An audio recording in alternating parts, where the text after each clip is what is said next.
স্বামী বিবেকানন্দর কিছু অনুপ্রেরণামূলক উক্তি। মানুষকে ভালোবাসলে প্রকৃতপক্ষে ঈশ্বরকে সেবা করা হয়। যতক্ষণ না তোমার লক্ষ্য অর্জিত হয় ততক্ষণ অবিরাম প্রচেষ্টা চালিয়ে যাও। বিশ্বাস করো তুমি সর্বশক্তিমান।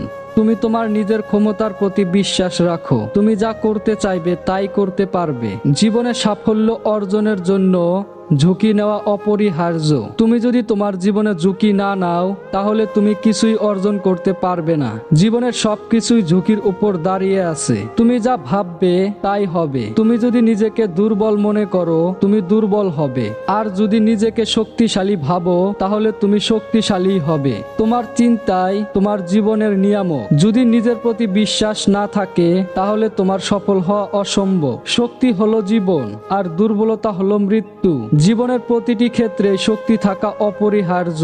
দুর্বলতা আমাদের পতনের দিকে নিয়ে যায়। একনিষ্ঠভাবে কাজ করো যেন সেটাই তোমার জীবনের সর্বশেষ এবং গুরুত্বপূর্ণ কাজ হয়। প্রশ্ন করা এবং অনুসন্ধান করাই হলো প্রকৃত জ্ঞান অর্জনের মূল পদ্ধতি। নিজের মনের ভেতর খুঁজে দেখো, সকল শক্তি তোমার মধ্যে রয়েছে। তুমি যা করতে ইচ্ছা করবে তা করতে পারবে। তোমার জীবনে ঝড় আসতেই পারে, কিন্তু সেই ঝড় তোমাকে থামিয়ে দিতে পারবে না যদি তুমি থামতে না চাও। যদি তুমি স্বপ্ন দেখতে পারো তবে সেই স্বপ্ন পূরণ করতে পারো। কেউ তোমার জন্য কিছু করবে না, নিজেকেই সব করতে হবে।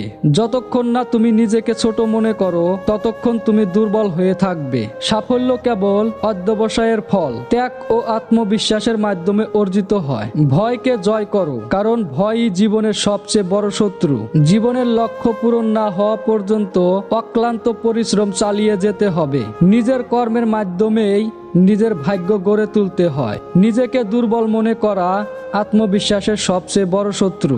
আমাদের ভেতরে অসীম ক্ষমতা আছে এবং তা কাজে লাগাতে শিখতে হবে। জীবনে যত বাধাই আসুক, তোমার ইচ্ছা শক্তি থাকলে তুমি থামবে না। আত্মবিশ্বাস ও সাহস জীবনকে বদলে দেয়, আর ভয় ও সন্দেহ তা ধ্বংস করে। নিজের মনের ভেতরে সব শক্তি আছে, তা খুঁজে বের করো। নিজের উপর বিশ্বাস রাখো, জীবনে সফল হবে। নিঃস্বার্থভাবে মানুষের কল্যাণে কাজ করাই হলো প্রকৃত সুখের পথ। তোমার ইচ্ছা শক্তি এবং পরিশ্রমী তোমার স্বপ্নকে বাস্তবে পরিণত করবে। জীবনের প্রতিটি দিনকে এমনভাবে জাগাও যেন সেটি তোমার শেষ দিন। ভয়কে কখনো প্রশ্রয় দিও না। ভয় হলো সবচেয়ে বড় শত্রু।